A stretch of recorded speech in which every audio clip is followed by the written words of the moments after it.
नीक लागे छे ने पाछू में बढ़िया लागे छे जथे भिनसर में खट खट खराब बजैया जथे भिनसर में खट खट खराब बजैया हमरा सरगो सनीक मिथिला धाम लगैया हमरा सरगो सनीक मिथिला धाम लगैया जथे भिनसर में खट खट खराब बजैया जथे भिनसर में खट खट खराब बजैया हमरा सरगो सनीक मिथिला धाम लगैया हमरा सरगो सनीक मिथिला धाम लगैया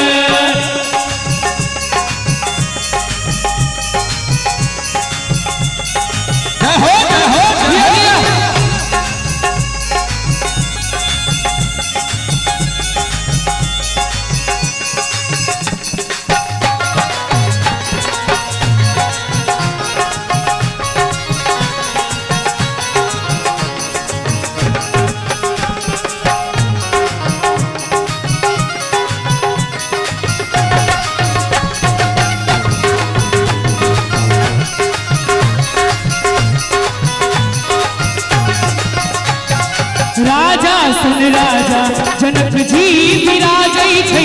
शिव के धनुष जान नीत उठाबै छै राजा सन राजा जनक जी विराजै छै शिव के धनुष जान नीत उठाबै छै कि राजा सन राजा जनक जी विराजै छै शिव के धनुष जान की नित उठाबै छै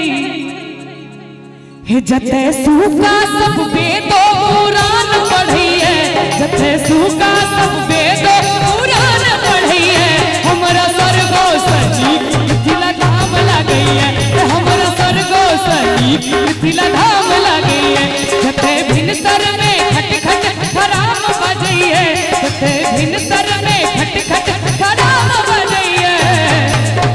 और आप जे ताली ने बजाबी तिनकी सातों विद्याना कनी एक बार दोनों हाथ उठा दियो सब गोटे और ताली बजा के हमरा संगे कि हमरा सरगो सनीक मिथिला धाम लगैया हमरा सरगो सनीक मिथिला धाम लगैया हमरा सरगो सनीक मिथिला धाम लगैया हमरा सरगो सनीक मिथिला धाम लगैया हमरा सरगो सनीक मिथिला धाम लगैया हमरा सरगो हे हमरा सरगो हे हमरा सरगो सनीक हे हमरा सरगो